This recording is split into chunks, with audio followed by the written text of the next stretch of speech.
fit tasyahudain.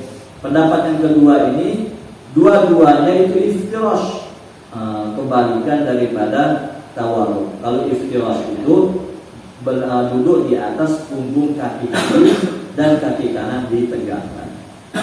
Pendapat ini dipegang oleh mazhab Abi Hanifah, mazhab Abu Hanifah bin Nu'man, mazhab yang terkuat.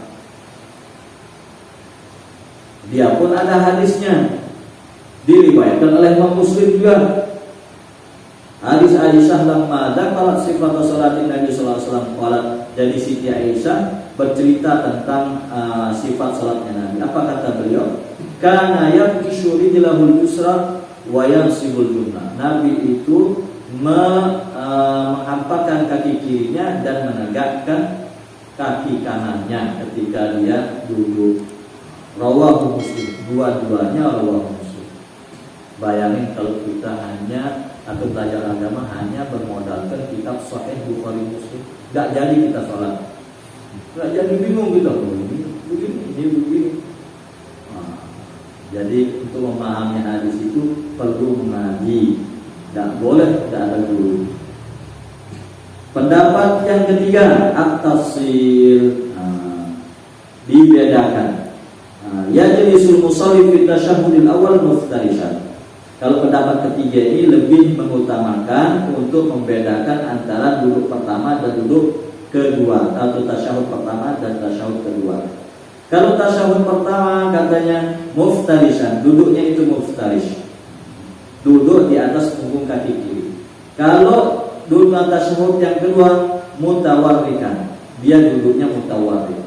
Dia duduknya di atas pantatnya. Kemudian mengedepankan kaki kirinya di bawah paha kanannya. Pendapat ini siapa yang memegang? Ada mazhab Ahmad wa Syafi'i wa ahlil hadis. Ini pendapatnya mazhab Imam Ahmad dan Syafi'i serta para ahli hadis. Tuh. Jadi nanti kalau ada kawan kita lihat sholat kemudian tahiyat pertama dan tahiyat kedua, dia tetap saja posisi duduknya seperti tahiyat pertama, berarti dia ikut mazhab siapa? Malik, Hanafi. Jadi kalau Hanafi itu dia iftirash, dua-duanya iftirash. Kalau Maliki tawarruk dua-duanya. Kalau yang berbeda antara tahiyat pertama dan tahiyat kedua berarti mazhab Imam Syafi'i dan Imam Ahmad. Jadi kita kalau sudah mengaji enggak ribut. Bisa dicoba masih. Kadang bagi orang yang sakit pinggang atau apa kan, jadi dia nggak harus memaksakan dia duduk. Apalagi kalau yang udah tua ya, kalau tekan sedikit keluar kencingnya gitu, itu boleh pakai iftirash, jangan paksakan diri pakai tawarruk.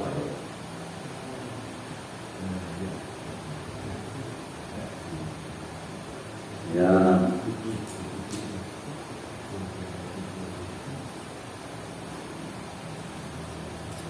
Kemudian maka kaifiyatul julus fi tasyahhud idza kana fi shalah da tasyahhud wahid kal jum'ah wal id wan nawafil. Itu tadi kalau dua tasyahudnya bagaimana, kalau salat satu tasyahudnya bagaimana duduknya? Kalau itu enggak tahu ulama. Mana salat yang satu tasyahud? Salat subuh, salat Jumat, salat Id. Di mana posisi kakinya? Dibahas juga oleh ulama. Ikhtilafal ulama fi hadhil masalah ala qaulain. Ulama pada masalah ini ada dua pendapat. Al-qaulul awwalu yatawarra. Pendapat pertama itu dia duduknya tawarruk. Pendapat ini dipegang oleh siapa? Hadza madhhabus Syafi'i, mazhabnya Imam Syafi'i. Kemudian pendapat yang kedua, la yusyarra tawarruk bal yajlis muftarishan. Dia tidak disyariatkan duduk tawarruk tetapi duduknya muftarish. Contohnya misalnya ketika kita sholat tarawih 2 rakaat. Pendapat yang muftaris ini, iftiras ini, pendapatnya madzhab Imam Ahmad bin Hanbal. Apa alasan Imam Syafi'i tawarruk? Karena sholat sudah selesai, maka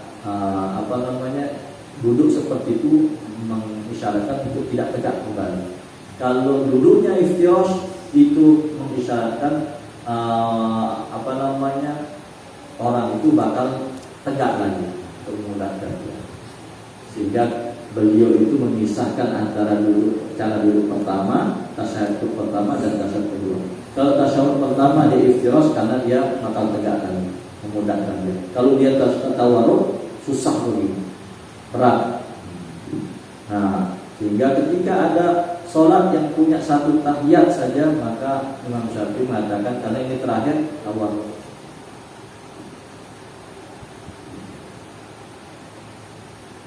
Nah, ketika sholat tarawih bisa kita gunakan iftiras tadi, karena kita bakal naik lagi. Kalau sudah tawarruk, malas kita naik, mau duduk.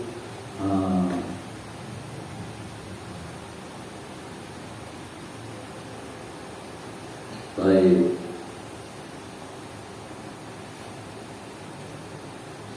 Ada wasahih. Ya, demikian Bapak dan Ibu tentang sifat sholat Nabi Sallallahu Alaihi Wasallam yang dijelaskan oleh sahabat, yaitu cara takbirnya Nabi, kemudian duduknya Nabi, posisi kakinya, kemudian posisi duduk. Mudah-mudahan ada manfaatnya dan bisa kita amalkan. Wallahu a'lam.